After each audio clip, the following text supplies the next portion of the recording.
Күндүн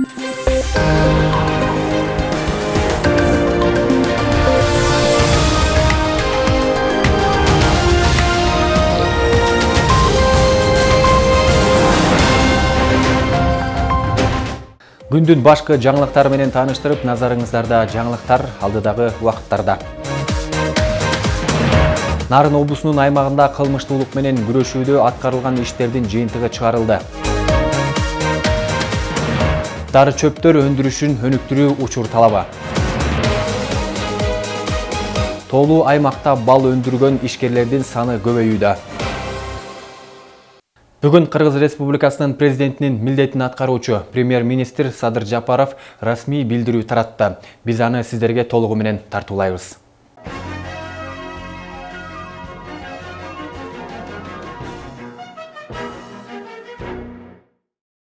Урматтуу мекендештер, ушул күндөрү мамлекеттик бийлик бутактарына олуттуу милдеттер жүктөлүп жатат.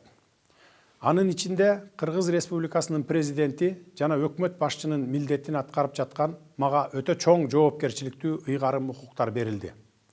Мындан улам бизге ишеним арткан жалпы журттун жүгүн көтөрүү үчүн бүгүндөн тартып мен расмий түрдө өлкөдө экономикалык амнистия жарыялайм. Максатым мамлекеттик бюджетти толтуруу, кошумча киреше алуу, өлкөдөн чыгып кеткен жана чыгып жаткан мыйзамсыз капиталды кайра кайтаруу, офшордук эсептердеги акчаларды кайрып келүү, көмүскө бизнестин ресурстарын толугу менен мыйзамдаштыруу, ишкердик чөйрөнүн баарына тең шарттарды түзүү, макроэкономикалык оң натыйжаларга жетишүү, өлкө экономикасына зарыл болгон каражатты тезинен табуу, мамлекеттик тышкы карыздарды төлөө. Бул максатка жетүү үчүн соңку 30 жыл бою эң кирешелүү тармактар болгон энергетика, бажы, салык, дары-дармек, лицензия берүүчү, тоо-кен жана башка тармактарда өзүнүн коррупциялык схемаларын түзүп, элдин рызкысын тоноп жүргөн коррупционерлерге, ар кандай компанияларга үлүштөргө отуруп алган мурдакы чиновниктерге, ири ишканалардын акцияларына рейдерлик жол менен мыйзамсыз ээ болуп алган атка минерлерге, салыктарды төлөбөй качып жүргөн жарандарга, кирешесин аз көрсөтүп жүргөн ишкерлерге, мыйзамдарды бузуп жүргөн чиновниктердин тобуна, министрликтер менен ведомстволордун жетекчилерине, бажычыларга жана финансисттерге 30 күн убакыт берем. Силер өзүңөр деле ар бир тармак боюнча коррупциялык схемаларды абдан сонун билесиңер. Аларды өзүңөр ачыкка чыгаргыла. Анын баарын мамлекеттик казынага кайтарып бергиле. Мамлекеттен алган казынадан жеп жаткан, жаап жашырган ар бир тыйынды өз ыктыярыңар менен ордуна койгула. Мүлкүңөрдү, чыныгы капиталдарыңарды ачыкка чыгаргыла. Азырынча мен силерге убакыт жана мүмкүнчүлүк берип жатам. Кыска мөөнөттүн ичинде экономикалык мунапыс берүү жана акча каражаттарын кыймылдуу, кыймылсыз мүлктү мыйзамдаштыруу үчүн укуктук ченемдик негиздер даярдалат. Эскерте кетсем, бул иш-чара бир гана жолу болот. Ошондуктан жогоруда аталган адамдар жакшылап ойлонуп, капиталына жана мыйзамдуу жүгүртүүдөн чыгарылган мүлкүнө мунапыс алуу үчүн ушул учурду колдонуп калышы керек. Укук коргоо, тергөө органдары менен кызматташып, ички инвестиция жасап, акчаларды экономикабызга кайтарып бергиле. Ошондо баарыңарга административдик жана экономикалык кечиримдер болот. Мен декларациялануучу мүлктөр менен кирешенин кол тийбестигине кепилдик берем. Мүлктү жана кирешени ыктыярдуу түрдө декларациялоо процессинде сыр сакталат. Эгерде экономикалык амнистияны пайдаланбасаңар, мыйзам чегинде катуу чаралар көрүлөт. Бул элдин талабы. Бул мага ишенип тапшырган элдин мүдөөсү.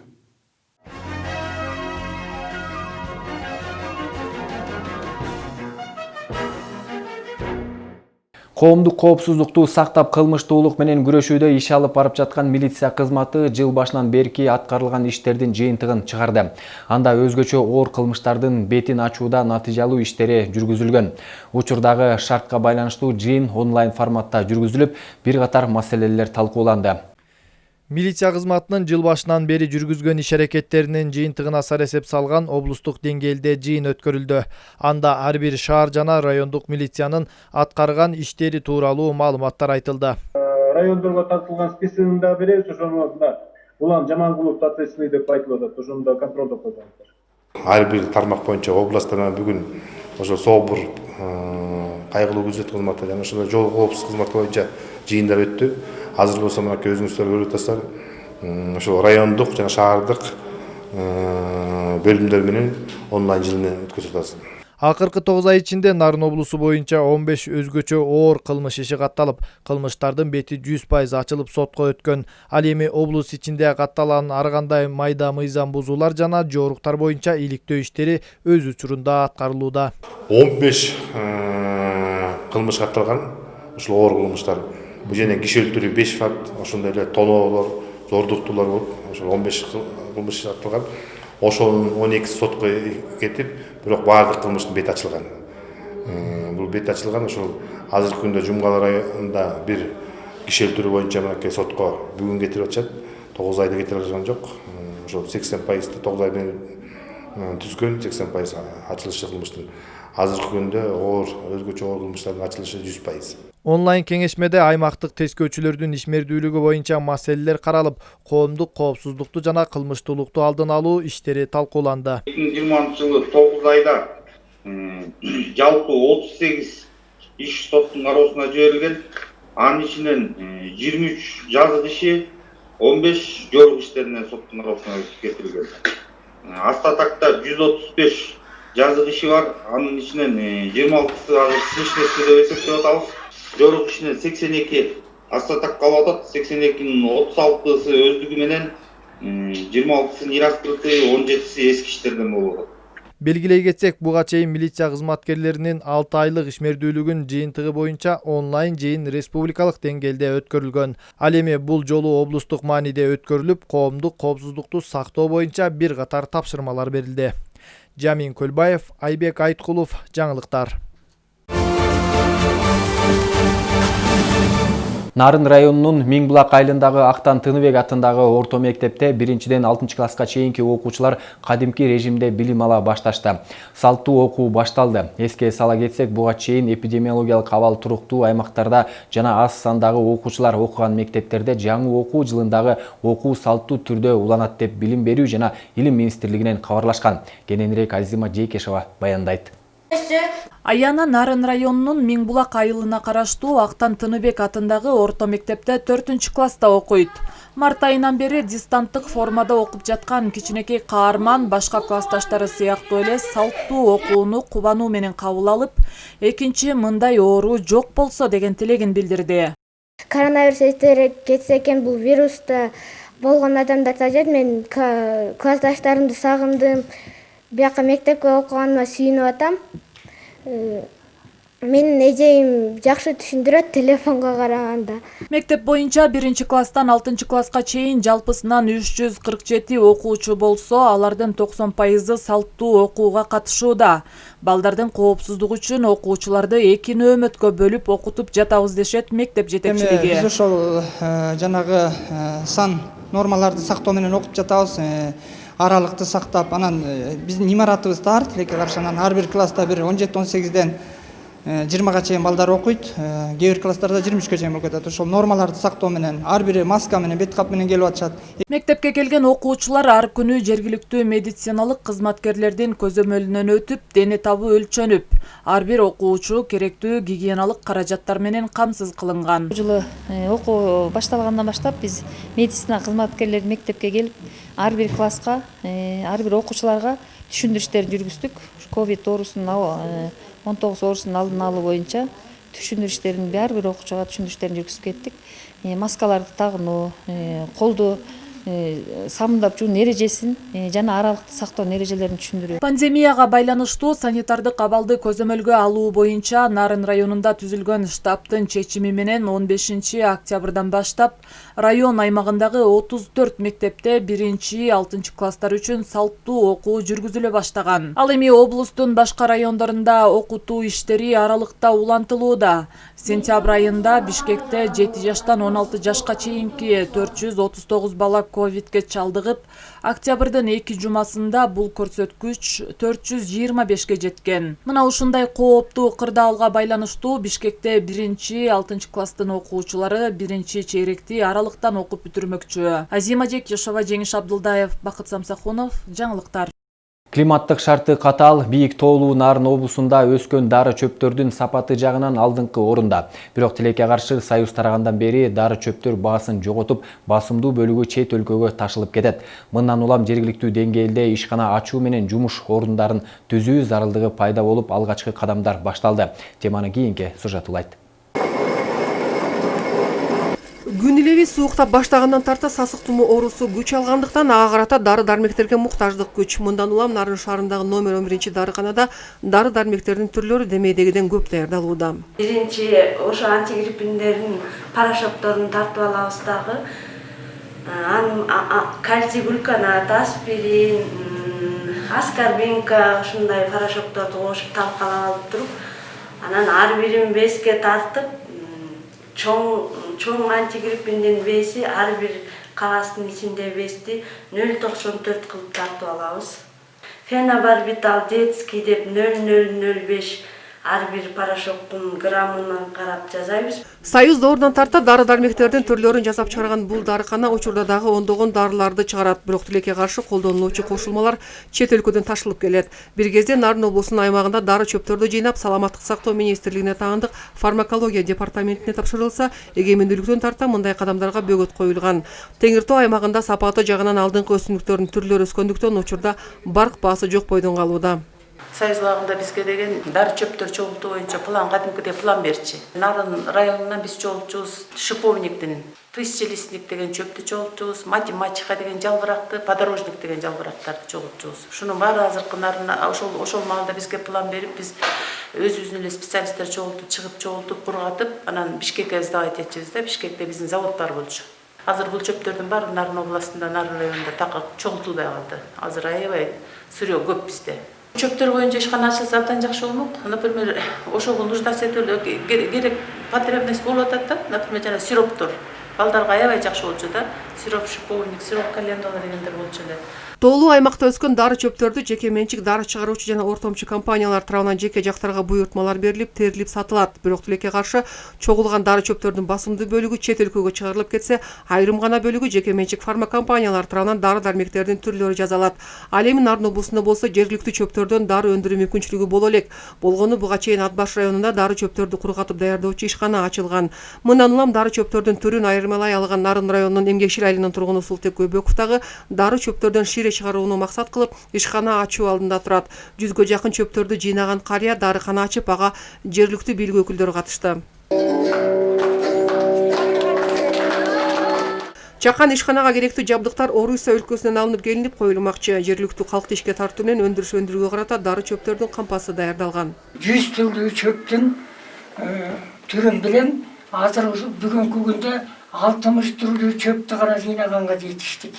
Быйыл эми үйдө көп чөпкө жыйнап, быйыл Кудай буйрса, ушу дары чөптөрдүн сиролорун чыгарып, анан ошону да кайсы чөптөн кайсы чөптү кошуп, сиро чыгарсам болот деген үмүтүм бар. Анан быйыл астына ала алой, лимон суусундугу менен жанагы кара элге чыккан дарттын бир тобуна жардам бердим. Табият тартуулаган баалуулуктарды туура колдоону билүү менен сапаттуу жергиликтүү өндүрүштү жолго коюу учур талабы дешет адистер. Анткени дары чөптөрдүн аттыган аталып көргөзгөө менен аталган тармакты жандандырууга карата жергиликтүү деңгээлде адистер даярдалып, бирок ишканалардын жоктугуна байланыштуу ишсиз калышууда. Андыктан бул тармакты иш алып барам дегендер үчүн Султек Көбөковдун кадам аркылуу башкалар дагы иш улантса болорун мезгил көрсөттү. Кыргызстанда өскөн эмне деген чөп дарылар бар. Мына ошону фармакологияга байланыштырып, кандай бир фабриканы ачып, чөптөн чыккан дарыларды өркүндөтүп элдерибизге берсек. Американын Крисенс фонду, Исур коомдук фонддорунун бир долбоорлору болгон. Бул музей салттуу билимдердин алып жүрө турган класс же болбосо сактоонун классы катары деген. Ошол долбоордо Султек ата менен биз чогуу иштешип баштадык. Бул долбоорлордо Султек атабыз консультант эксперт катарында ошо бизде иштеп жүрдү, чөптөрдөн жасаган. Ошо биздин Тяншанын, Нарынын чөптөрүнөн жасалган дарылары ошо элге кереги тиет деп мындан ары дагы ойлойбуз. Ушул эмгекчил айылына дарыкана салып берип, чакан дарыкана салып берип, чөп жыйнап, бул элге артында из калтырып атат. Учурда чакан жана орто ишканаларды колдоо максатында өкмөт тарабынан жеңилдетилген нациялар берилип, жергиликтүү өндүрүштөрдү өнүктүрүүгө өзгөчө көңүл бурулууда. Алып айтсак, облус боюнча өкмөт тарабынан 224 ишкерге ар кыл тармактарды жандандырууга карата 113 миллион сомдук узак мөөнөттөгү нациялар берилип, иш орундары түзүлүп, өндүрүш өнүктүрүлүүдө. Ал эми фармакология боюнча иш аракеттер азырынча дээрлик баштала элек. Чапара Садыкказиева, Бакыт Самсахунов, жаңылыктар. Ушул жылдын 8 айында өлкөдө 250 тонна бал сатылган. Улуттук статистика комитети билдиргендей, сатылган балдын баасы 68,3 миллион сомду түзгөн. Барган сайын кирешелүү тармакка айланып бара жаткан бал өндүрүү иши мамлекеттик деңгээлдеги колдоого муктаж. Бал өндүрүү менен алектенген жарандар коомдук бирикме түзүп, эл аралык талаптарга шайкеш иш алып барууну көздөшүүдө. Акыркы 10 жылдай убакыттан бери ары багып бал өндүрүп келген Жаныбек Асановдун 75 бал челеги бар. Германка жана Краинка породасындагы бал арыларын багып, ушул багытта атайын изилдөө да жүргүзүп келет. Айтмакчы, кыргыз балы дүйнө жүзүндө мыкты деп таанылып, 20дан ашык мамлекетке таанылган. Эмне үчүн ушу Атбаштын балы дүйнөгө чыгып атат? Дүйнөнү багынтып, мынакей бир эмес 3 жолу дүйнөдө биринчи орунду алды да Атбаштын акбалы деп. Себеби биздин экологиябыз таза, жана бийиктик, ушу бийиктик 1,5-дан 2 метрге чейинки бийикте, мына альпийский улуга деп коет. Ушул жерде таза, абасы таза, анан тамыры күчтүү дары чөптөр көп өсөт экен да. Ошондуктан биздин балыбыз дүйнөгө чыгып атат. Иммунитетти көтөрөт, антибактериальный. Элдик медицинада балдын көп тартка даба экендиги маалым. Каарман Жаныбек Асановдагы өзү өндүргөн балын кайра иштетип, изилдөө жүргүзүп, ар түрдүү биологиялык активдүү кошулмаларды жасап келет. Тактап айтканда, эл аралык тажрыйбаларды колдонуп, тактап изилдеп, муун оорулары үчүн майлардын сериясын, адамдын иммунитетин көтөрүүгө жардам берүүчү кошулмаларды чыгарган. 4-5 жыл изилдеп туруп, аягында ошону элге алып чыктык да. Бул научно-исследовательский жумуш болду да, канча деген китептерди окуп чыктык. Башында башталганда багы өзүбүзгө мындай эксперимент катары өзүбүзгө болуп туугандарыбызга арасында 1 жыл ошентип колдонуп жүрдүк. Анан азыр уже мелкосерийный чакан өндүрүш кылып чыгарып атабыз. Буюрса эме да ары заты деген бул өзү кымбат нерсе да. Анан биз ошо сырье болгон жазында сырье чогултабыз. Жана өлгөн арыларды чогултуп аларды чылайбыз. Анан күзүндө мен мынакей жакында Токтогулга чейин көлгө чейин кырдып келип прополис сатып алабыз да. Ошо чогултуп келип анан ошонун көлөмүнө жараша сырьени дайындап алгандан кийин анан чыгарабыз. Акыркы күндөрү балчылар баштарын ассоциацияга бириктирип, бир максатта иш алып барышууда. Максат дүйнө жүзүндө кадыр барктуу кыргыз балын мындан да көп өлчөмдө өндүрүп, эл аралык талаптарга тууралап сатыкка чыгаруу. 180 тоннадан ашык акбал өндүрүлгөн да. Анан эми ар ким өз арбайын согуп эле, ар ким таанышына, тууганына, кошунасына Бишкекке алып барып, тияка алып барып сатып атат. Негизги максат ошол эки чоң көлөмдүү чыгарып алып, анан жанагындай жакшы баа менен экспортко чыгаралы деген максат да. Үстүнөн иштеп атабыз. Мисалы үчүн айталы Бишкекте фирмалар бар, жанагы биздин арабызда да балдар бар, атайын цехтерди куруп атат. Именно ошол эки балды алып, өндүрүлгөн балды алып барып, бир жерге чогултуп, купажировать этип. Миллион жыл турса да бул узулбайт экен да. Кыргыз балы, анын ичинен дал ушул Атбашынын ак балы өзгөчө бааланып келет. Табигый жолдор менен таза өндүрүлгөн Атбашы балы бир нече сынактарда баш байгеге татыган. Өткөн жылы эле Лондондо өткөн абройлуу сынакта алтын медалга татып, сапатын сактоо зарылчылыгы белгиленген. Дүйнөгө даңкталган Атбашынын ак балы дал ушундай шартта өндүрүлөт. Анткени 2,5 миң метр бийиктикте өндүрүлгөн бал экологиялык жактан таза, дарылык касиети күчтүү деп эсептелинет. Учурда күз келип калгандыгына байланыштуу бал арылардын бардыгы жылууланган бал челектерге бекитилүүдө. Нурзада Мукашева, Жеңиш Абдылдаев, жаңылыктар. Шаршемби күнгө карата топтолгон окуялар түрмөгө соңуна чыкты. Саламатта калыңыздар.